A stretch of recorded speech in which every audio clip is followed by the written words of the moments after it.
This is Agriculture Today, and I'm Shelby Varner with the K-State Radio Network. Beginning today's show is K-State's Drew Ricketts and Joe Gerken with another episode of Fins, Fur, and Feathers. On this episode, the pair talk about converting to grasslands for wildlife. K-State Extension agronomist Logan Simon continues the show with information about weeds and pests in cotton. He explains the top concerns and how growers can help control and manage them. Mike Brouk, K-State dairy specialist, ends today's show by highlighting the upcoming All Breeds Dairy Show held June 20th through the 22nd at the Saline County Livestock and Exposition Center. That and more is coming up ahead on Agriculture Today.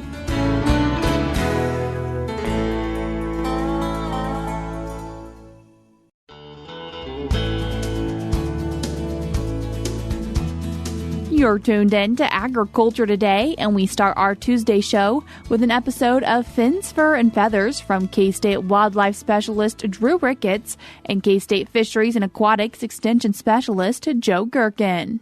Well, welcome back to another episode of Fins, Fur, and Feathers. And today, Drew, you're going to lead us through the process of converting some land or habitat back into some native grasses. So tell us a little bit about what that might look like. Really, one of the important things that's missing from a lot of areas that people are managing for wildlife is that native grass component. When we're talking about converting things, it sounds like, we're coming from a lot of different places, right? So you might be coming from a field that's just been kind of neglected. Maybe there's a field overrun with cedars. Maybe it's something that's in crop that, we want to get back to more of a native prairie. So lots of different starting places. How does that affect how you would start this conversion process? It's important. So I think, we'll just sort of jump into the process. If you've got an existing cool season pasture and you want to convert that back to native rangeland or just a native area, then, the first step, if it's being managed for cattle or for hay right now, is quit fertilizing that stuff. Our cool season grasses tend to be nitrogen limited, and it's a very common thing to apply fertilizer to fescue or to brome to increase production in that. Well, that gives those nitrogen limited plants a competitive advantage over a lot of our native stuff and more specifically our native warm season grasses, because those are not nitrogen limited. So that process of just stopping fertilizing that cool season grass can help start the transition process to our native cover. From there, it really depends on what your end goal is, how much time you want it to take to go from a fescue pasture to a native area, and then how much money you can spend on the inputs that go into that. If you have 5, 10, maybe even 15 or 20 years to transition that area from a fescue pasture or a brome hayfield or hay meadow, then you can actually do that by stopping applying nitrogen to the area and then applying fire after that fescue or brome has started greening up in the spring, and doing that every year for a long time. Let that brome or that fescue green up, start growing really good, and then burn it. Should we be burning every year? Should we have kind of a longer pattern there? What's your recommendation on that?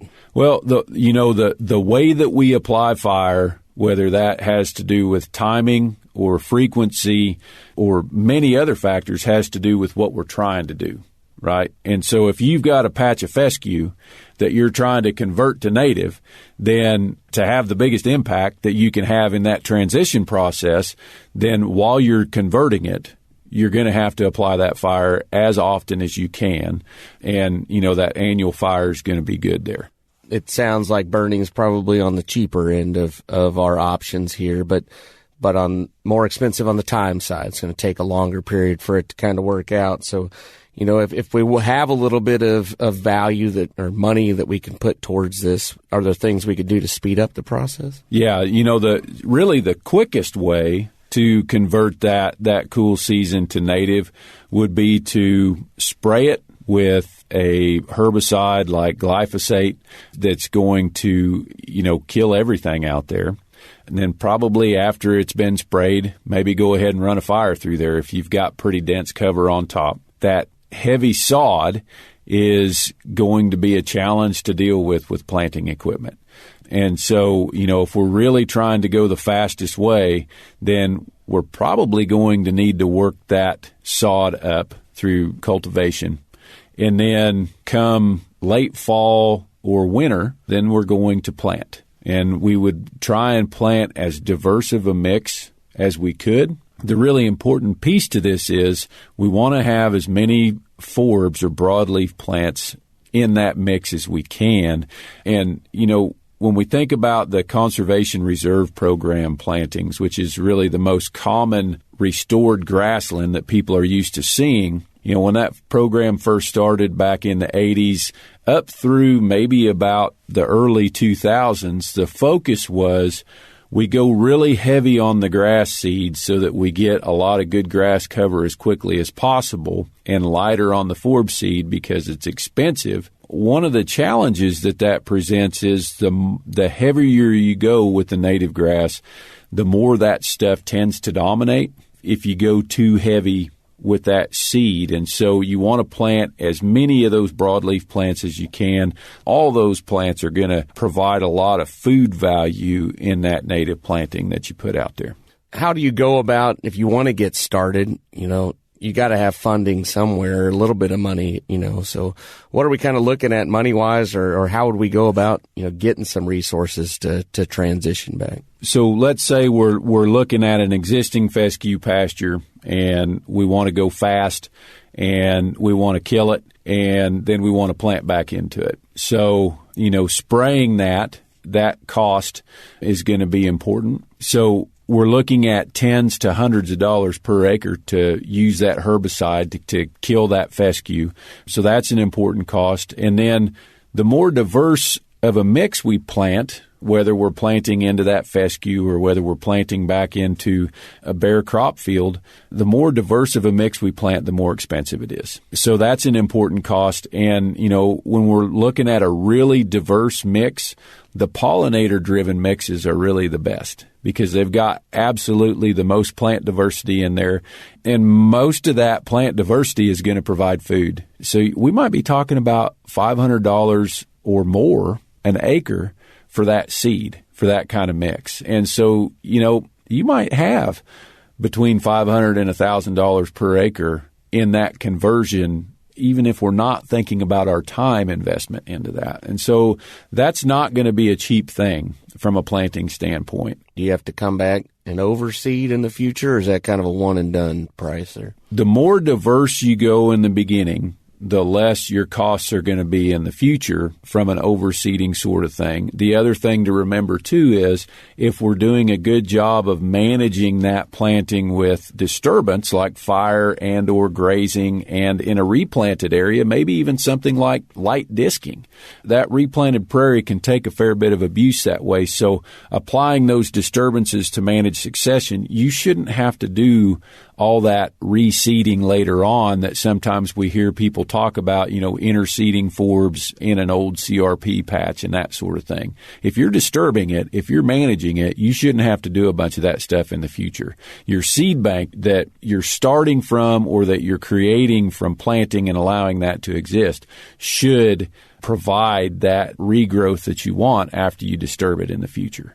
So that stuff's expensive, right? And there are ways to help pay for that. There are programs through the Natural Resources Conservation Service like EQIP that can help with some of those costs. And especially if you're taking that fescue pasture and you're trying to convert it back to native cover, that might be really beneficial for pollinators. They've got a program called the Monarch Initiative that could really help with that. Most state wildlife agencies also have some cost share type programs that they might have. In Kansas, we've got the Habitat First program. There's money in there for spraying cool season grasses. There's money in there to pay for native warm season grass seed or native prairie seed, not just the grass seed. And there's folks that have drills that you can rent, or if you're in these programs, they might just loan you a drill. And so all that sort of stuff, there are cost share programs out there. CRP, there's been some recent papers come out, and especially one out of the Southeast that has shown some data that it's cheaper if you've got the time and your goal is to produce wildlife cover. In some cases, it's cheaper to just stop planting an area in crops and allow succession to take place to get that early successional cover and transition to that native cover from crop without doing any planting. But that doesn't take into account whether or not you might be getting rent from a program like CRP. And there's lots of different types of CRP practices, but, that is a way that we can get that native cover back out there and then get some financial benefit back from that, too, that makes it worth doing. Depending on which farm bill we're in, some of the older farm bills had quite a bit of incentive payment in them that can help pay for that transition. The farm bill that we're currently in lost some of that. And so I'm hoping that our future farm bills that we have coming in the near future will bring back some of those incentive payments to help pay for that expensive seed and those sorts of things that are included there. We've talked a lot about managing succession and that sort of thing, but having reasonable expectations. So if you plant a crop field to native grass and forbs, it's going to be 3 to 5 years before that looks like a native grass stand. So having that reasonable expectation is really important for that too. Thanks for joining us, and we look forward to hearing from you next time. Once again, that was K-State's Joe Gerken and Drew Ricketts. We're cutting to a short break now on Agriculture Today, but we'll be right back.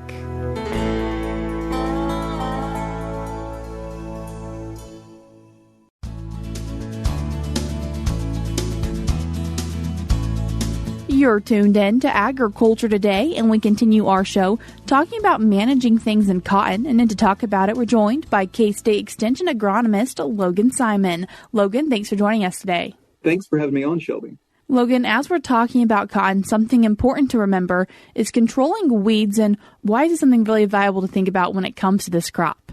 So when it comes to cotton, weed management in cotton is really important because it's so slow to canopy relative to some of our other crops in Kansas that we're used to growing, like wheat, sorghum, and corn. Cotton is kind of a slower growing plant early on. And so it doesn't do us a whole lot of favors in terms of creating a canopy to suppress weeds. So we need to be mindful of that going in, that we've got other practices in place to keep those weeds at bay. And going into the cotton season, important to start with a clean slate? Exactly. It's really important that we go in with a clean slate. And that's a really good term that we use. So in some cases, tillage is an important tool in weed management and producing that clean slate at the beginning of the season. But when it comes to cotton production in Kansas, we tend to be in more of these conservation tillage systems where we're not necessarily full tillage and knocking out all of those weeds just with tillage alone. And so in that case, we really want our folks to be mindful of using a solid burn down at the beginning of the season to keep our weeds at bay and get that clean slate. Most of our burn down applications that we're going to be doing are probably going to be glyphosate or Roundup in combination with some other products.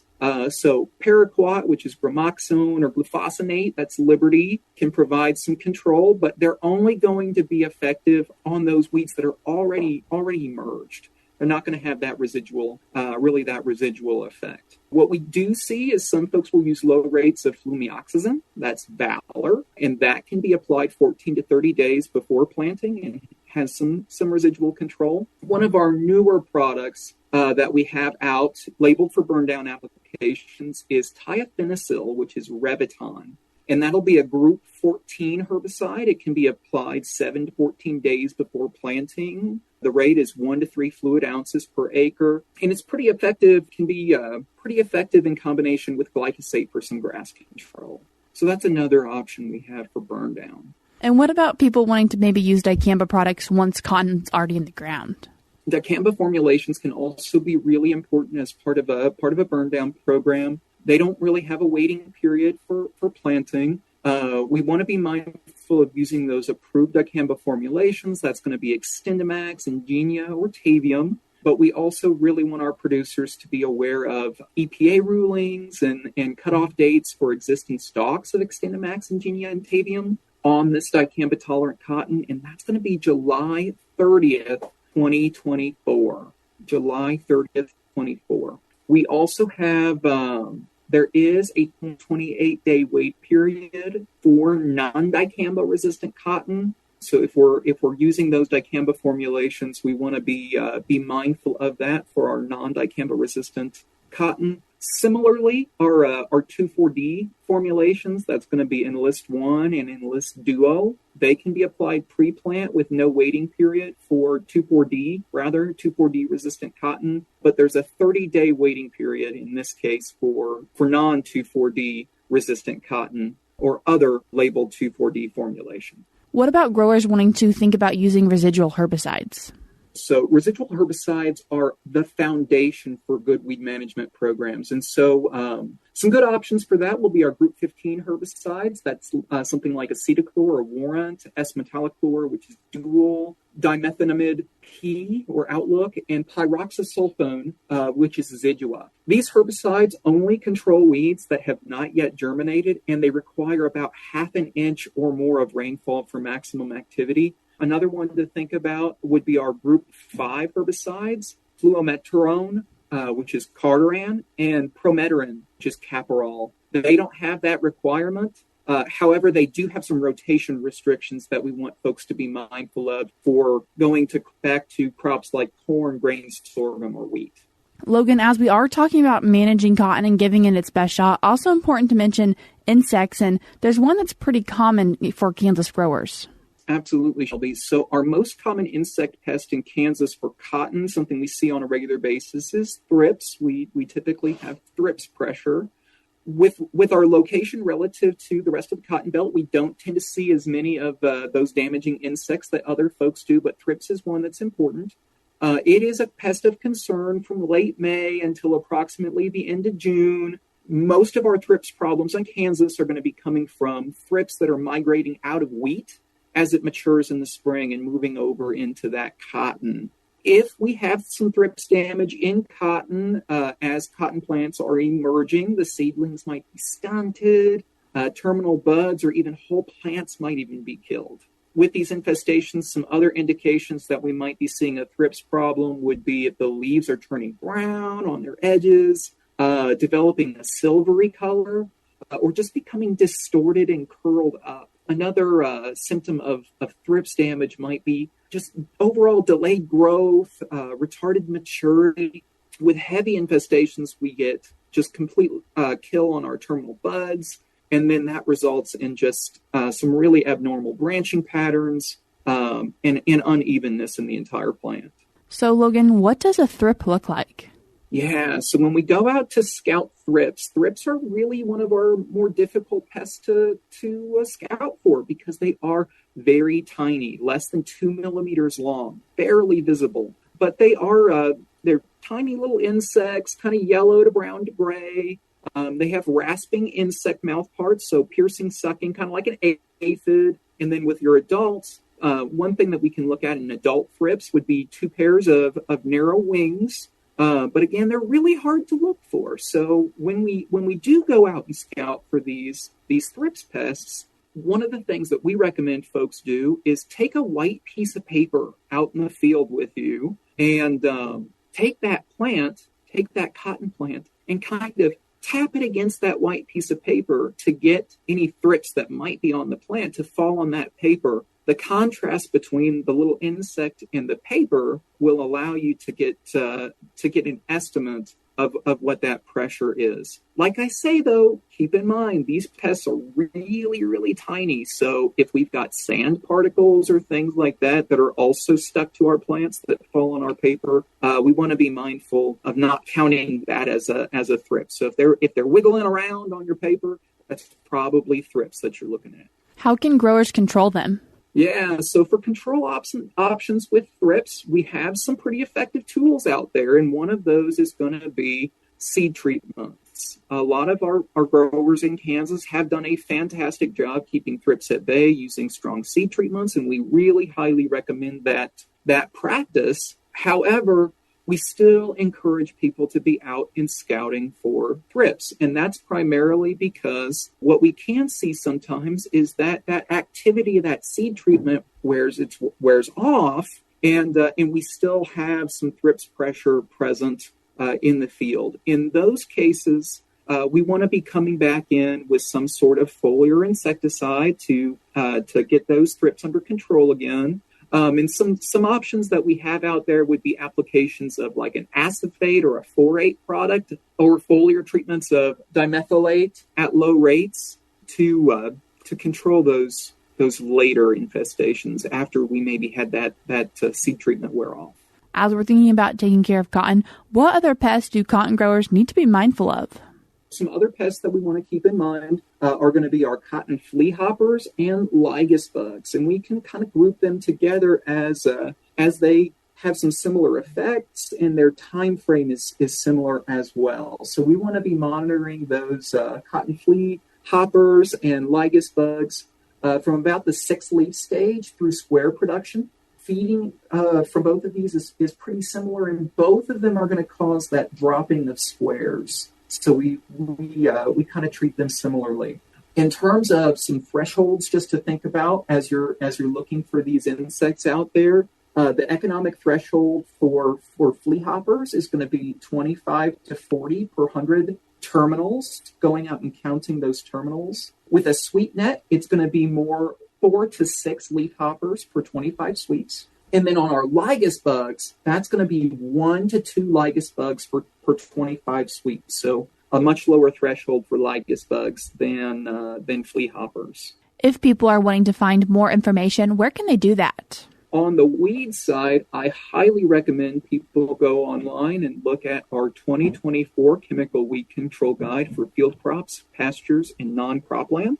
More and more information is being added to that book on cotton every season, and we highly recommend utilizing that for the latest information for chemical weed control in cotton. The other one that I encourage folks to look to would be our 2024 Cotton Insect Pest Management Bulletin, and that's another one that's going to be available online, both of these at our KSRE bookstore. Logan, I appreciate you taking the time to join us today. Thank you very much, Shelby. That was K-State Extension agronomist Logan Simon. I will link the resources that he mentioned in today's show notes on agtoday.net.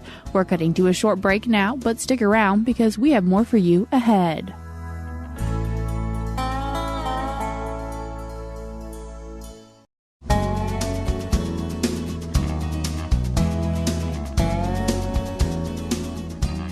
Listening to Agriculture Today over the K-State Radio Network.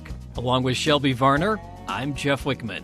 We end today's program with this week's Milk Lines. The Kansas All Breeds Junior Dairy Show is being held June 20th through the 22nd at the Saline County Livestock and Exposition Center. The show is co-sponsored by the Agriculture Division of the Salina Area Chamber of Commerce, Kansas Dairy Commission, and the Kansas Dairy Association in cooperation with Kansas State University Research and Extension. K-State Dairy Specialist Mike Brouk has more on this year's event, including the events being planned for each day, as well as how interested participants can get registered. Today I'd like to invite the Kansas dairy industry and the general public to the 59th Annual Kansas All Breeds Junior Dairy Show. The show will be held June 20th through the 22nd in Salina, Kansas. This annual event is held to bring youth from across the state together to participate in various dairy events. Some of the hallmarks of this particular event would be the judging contest, which will be held on Friday morning of June 21st. This event is open to all 4-H students as well as FFA students. In the afternoon of Friday, June 21st, we will also have our State Dairy Quiz Bowl events as well as a Dairy Skillathon event. That evening there will be a banquet for all exhibitors and announcements of the cattle shows to be held the following day. On Saturday the 22nd will be a very, very busy day as we start with the fitting and showing events for all students ages 7 through junior members, which might be as old as 21. Following that, we will have the breed judging in all classes, and animals exhibited there must be either owned or leased by 4-H members or FFA members to compete in those contests. This year, the event is being held earlier. Again, it will be held June 20th through the 22nd in Saline. Normally, this event has been held in August, but due to some scheduling issues and issues with schools starting in football practice and other fall events, it has been moved to June this year. So we encourage you to make plans to attend the All Breeds Junior Dairy Show, again, June 20th through the 22nd. If you wish to register, you can do that at our website, www.asi.ksu.edu/Junior Dairy Show as one word. You can also just simply search for Kansas Junior Dairy Show on your web browser, and the link should pop up there as well. Also want to remind exhibitors that if you are bringing a lactating animal to the show this year, we do require a CVI or a certificate of veterinary inspection, as well as your veterinarian will need to contact the Animal Health Division at the Kansas Department of Agriculture to obtain a permit number to transport those animals to the show. This is in compliance to some health orders that have been established due to HPAI in dairy cattle. This is Mike Brouk with K-State Research and Extension, encouraging all youth interested in dairy to consider participating in this year's Junior Dairy Show. Thanks, Mike. And while we have a moment, this reminder, a 3-day judging camp designed for 4-H and FFA members ages 14 through 18 interested in enhancing their livestock judging and oral communication skills is being held next month.